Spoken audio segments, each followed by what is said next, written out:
The Finnish Communist Revolution, 1918. Part 4. Capitalist Dictatorship. The Regency. First attempt at capitalist dictatorship. A regent is a person who rules temporarily in place of a monarch because the monarch is dead, incapacitated, or absent. Essentially, a regent is a dictator. The preferred choice of the Finnish capitalist class was to create a regency, a dictatorship, to rule Finland. They did not want democracy. A White Guard author writes, quote, "On December 8th, Chairman of the Parliament, Johannes Lundsson, presented for the Parliament the Secretariat's proposal that the power previously held by the Tsar Grand Duke be given to a regency created for this purpose." Unquote. Quote, "The next day after Soviet power had been established in Russia, the bourgeoisie raised the question of power in the parliament. The Presidium of the Parliament proposed creation of a three-member regency. The Social Democrats proposed calling a constitutional assembly, which was defeated with 106 votes against 90 in favor. Therefore, the Parliament decided to create the three-member regency, which in actuality held dictatorial power. Originally, its members were to be Svinhufvud, bourgeois, Alkio, agrarian league, and Tokoi, Social Democrat, but since Social Democrats and the Agrarian League had opposed creating the regency, they were to be replaced with bourgeois politicians." Unquote. In the internal power struggles, the regency project was still eventually defeated, largely because the capitalists were forced to capitulate during the December 1917 general strike. The capitalists held power in the Senate, which was a remnant from the time of Tsarism. They only had a slight majority in the parliament, so they always saw preserving the Tsarist Senate as their best bet. The petty bourgeois Agrarian League supported parliamentarism and opposed the regency idea, while the Social Democrats preferred the parliament to dictatorship or to the Tsarist Senate, but really wanted a constitutional assembly which would overhaul the entire Finnish state, dismantle the Tsarist Senate, etc. A White Guard propaganda book, Svinhufvud and the Independent Senate, published in 1935, laments the failure of the regency. The author wants to point out that Finland had a Tsarist, monarchist constitution, and for this reason making the parliament the ruling body would be wrong. Quote, "Since the regency couldn't be created yet, the parliament decided for now to use the power previously held by the Tsar Grand Duke. Until the last moment, the right-wing parliament members had tried to prevent the passing of this law, but the parliament desired to take this power into its own hands, even though it was against the spirit and purpose of our constitution." Right-wing representative Antti Mikkola gave his opposition to the law in strong terms. Quote, "The parliament has been made into the ruling body, which history has demonstrated to be the worst of all government systems and particularly prone to oppress the people and individual liberty." Unquote. The same White Guard author quotes the capitalist leader Svinhufvud as saying, quote, "In my opinion, the parliament shouldn't have become the wielder of the highest power, and instead, since the monarch is absent, it should have chosen a regent for the country." Unquote. The capitalists went back and forth about the idea of establishing a monarchy. Finland had been under Swedish and Russian monarchist rule for centuries, so this seemed fitting to some capitalists. There were pro-Swedish, pro-Russian and pro-German factions within the capitalist class, as well as supporters of monarchy and supporters of military dictatorship. They did not have a consistent plan on what kind of a dictatorship they wanted or how to establish it, but the one thing they did do consistently was to oppose democracy. At minimum, they would hold on to the Tsarist-era Senate and not give full power to the parliament. At most, they would establish full monarchy or dictatorship if they could get away with it. Strong rule of law. Second attempt at capitalist dictatorship. At the beginning of 1918, the capitalist government of Svinhufvud adopted the slogan of strong rule of law, which meant giving the right-wing Senate special powers, crushing the Red Guards, and establishing White Guards as the official state military of Finland. The capitalist class was tired of the power vacuum and no longer tolerated any challenge to its power. The capitalist class had been caught off guard by the December 1917 general strike and realized that if the workers decided to rise up, the capitalists needed to be armed and prepared to crush the workers. The capitalists wanted to disarm the workers and establish their own class army, the White Guard, as the only armed power. The workers and poor peasants would no longer have any ability to demand change. No solution to the food crisis, no solution to unemployment, no land reform. The capitalists were not willing to grant the demands of the people. Instead, they would cling to their privileged position through force of arms. Quote, "The bourgeoisie attempted to pass a bill for the creation of a standing army. The issue was discussed in the parliament on 9th of January 1918. In the vote, almost half, 91 against 94, of parliament members opposed handing the bill to a committee, that is, opposed passing the bill. The bourgeoisie chose to pursue the matter in a different way. It was proposed to give Senate special powers to create a strong policing force solely under the Senate's control, which supposedly was needed to smash the spreading anarchy. According to Senator Carsten, the parliament should give the Senate the authority for all those actions it sees necessary for creating strong rule of law." Unquote. Quote, "After Finland was granted independence by Soviet Russia at the beginning of January, the internal situation of the country had developed to an explosive point. The armed forces of the bourgeoisie had been mobilized and were being gathered especially in southern Ostrobothnia. In mid-January, all over the country, White Guards began systematic attacks on workers' organizations and individual small Red Guard organizations.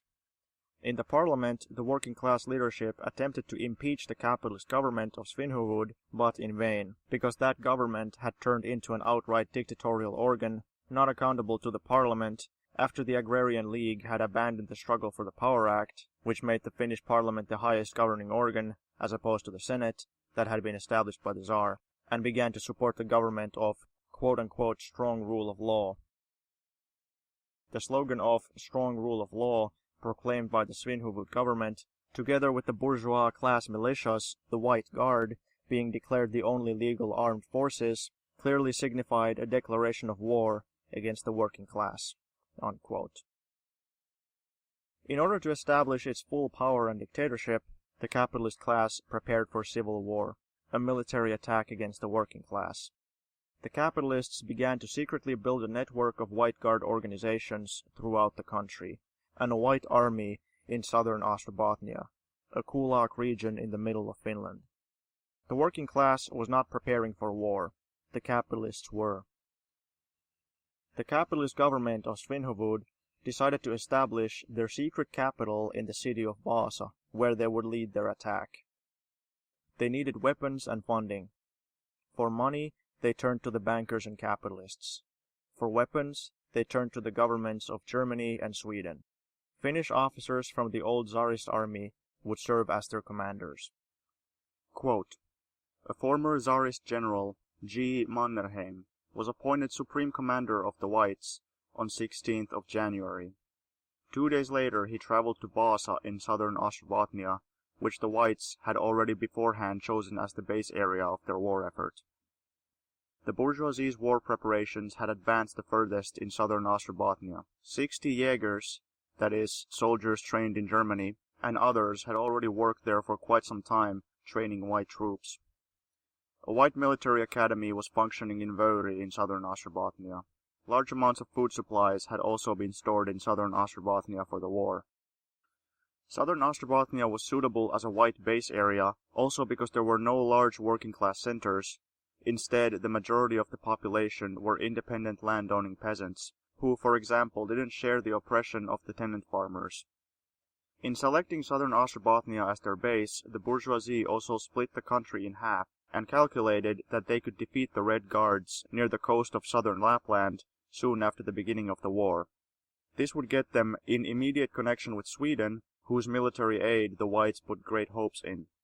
Unquote. Quote, "Later, on 26th of January, the Senate would relocate itself to Vaasa, where the White Guards had already begun their attack.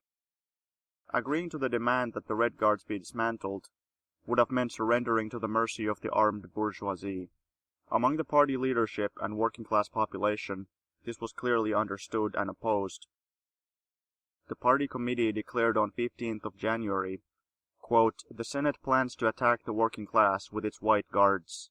The workers' guards are absolutely necessary for the self-defense of the workers.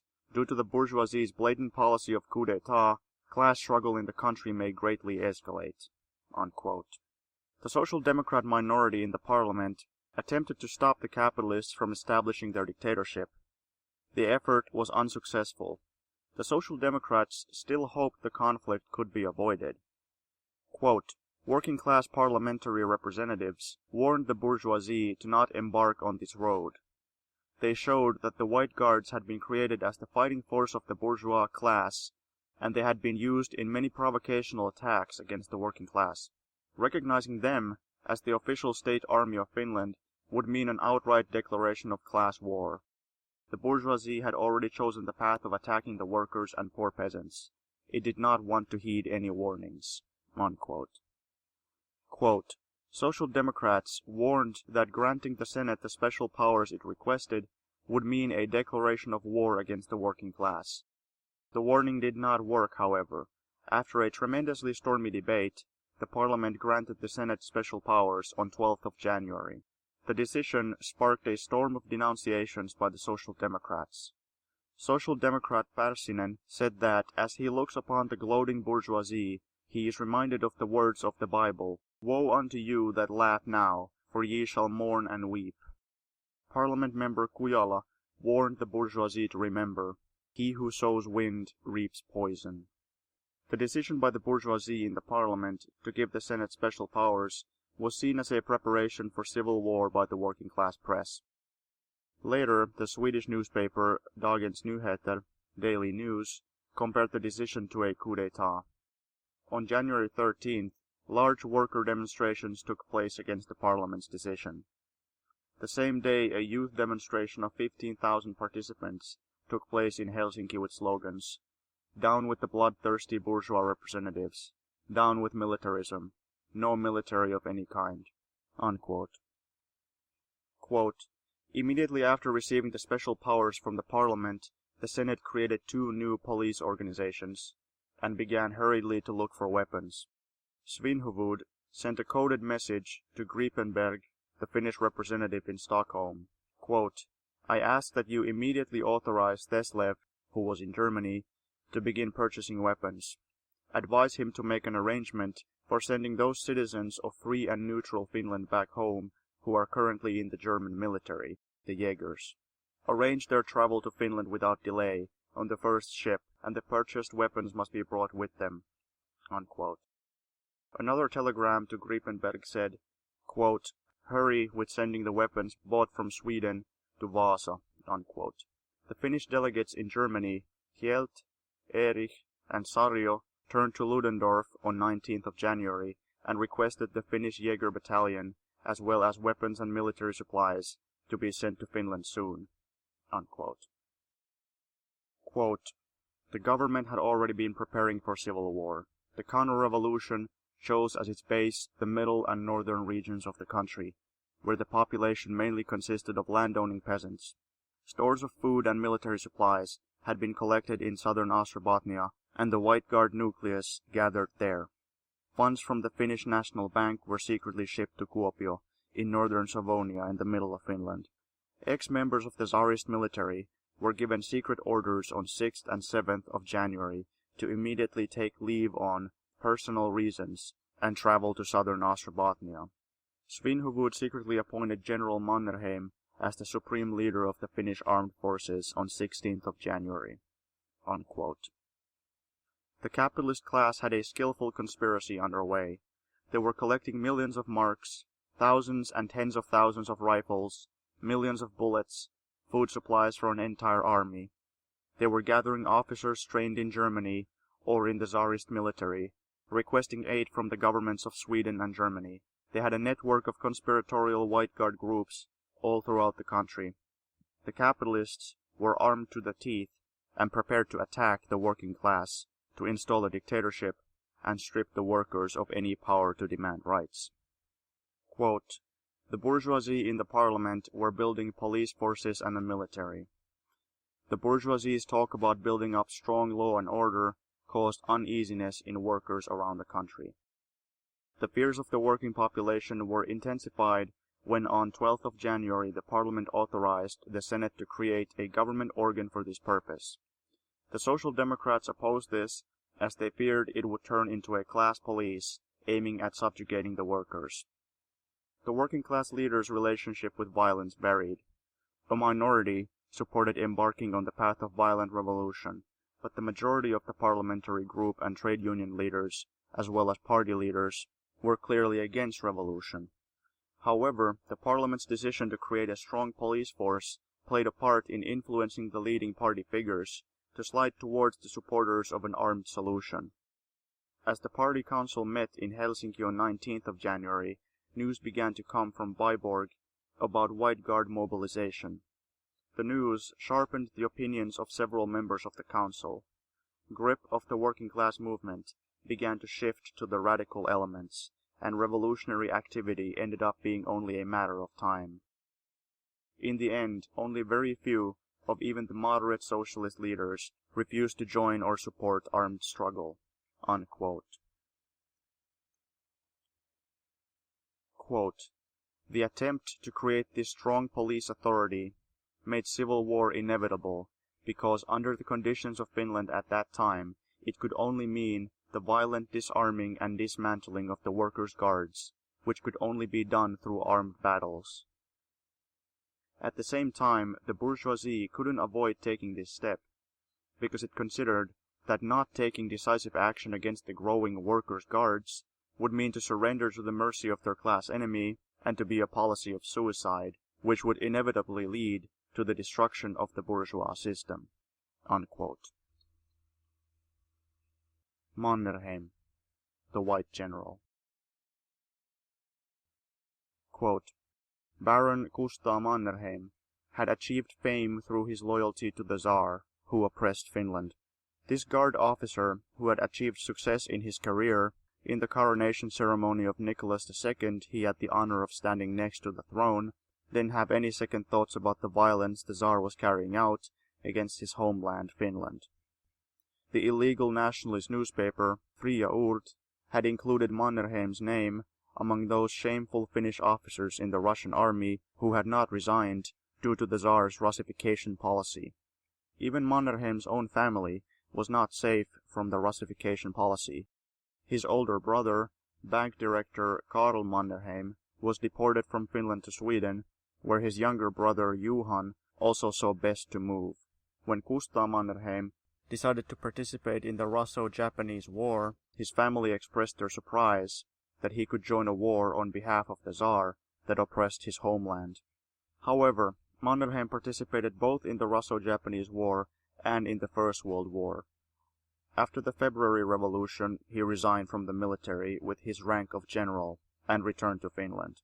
Then he realized that the Finnish bourgeoisie needed a strong hand, and since then it became as favorable for him to disguise himself as a patriot as it had previously been to reject patriotism. The bourgeoisie turned the old loyal servant of the Tsar to a leader of a patriotic movement, even though the general had to talk with Finnish people using some other language because his Finnish was poor. While talking to his subordinates during the war, he had to rely on an interpreter. Many Finnish bourgeois were unhappy about this, and about the fact that Mannerheim still had a Russian soldier, Ignat Kandreyevich Karpachev, who only spoke Russian, as his soldier servant." Unquote. Quote, "Soon after returning to Finland, Mannerheim, who at the beginning of January 1918 had been made chairman of the military committee, White Guard organization consisting of ex-Tsarist soldiers, explained to the committee that revolutionaries could arrest them at any time in Helsinki, and therefore it was necessary without delay to travel north and create an army and central command there." Unquote. Quote, "According to Senator Arajärvi, Mannerheim had already been appointed head of all armed forces by the Senate. During war conditions, all officials and citizens had to obey his orders and instructions at once. The bourgeoisie voluntarily handed power to a military dictator who was to crush the revolutionary working class with an iron fist and create order. Mannerheim, being appointed supreme commander, was kept secret for some time. It was only announced on 27th of January. On 18th of January 1918, Mannerheim traveled to southern Ostrobothnia under a false name to finalize war preparations. At the same time, the so-called Military Committee, organization of ex-Tsarist officers, which became the White Central Command, also traveled to southern Ostrobothnia. Mannerheim called Axel Ehrnrooth, the head of Privatbanken in Helsinki, on 19th of January and said he needs 3 million marks in Vasa immediately. A special fund had already been created in Privatbanken on 19th of October 1917, where big capitalists donated money for the suppression of quote-unquote anarchy, that is, to protect against revolution. By 19th of January, the fund had 5,676,293 marks. Ehrnrooth considered it necessary to receive guarantees from the Senate that after quote-unquote order had been established, the state would refund the money of the bank and the donors. Ehrnrooth waited over 2.5 hours to speak to Svinhufvud and only gave instructions to send the money after Svinhufvud had said, "Of course everything will be paid back to you." After the revolution had been crushed, literally few hours after Mannerheim had arrived to Helsinki, Ehrnrooth came to hand him a bill of 9,019,330 marks. Mannerheim had received this sum from Privatbanken during the Civil War. Already on 27th of May, the bank was repaid the money to the last penny. The victorious bourgeoisie paid the war expenses from the state treasury. Unquote.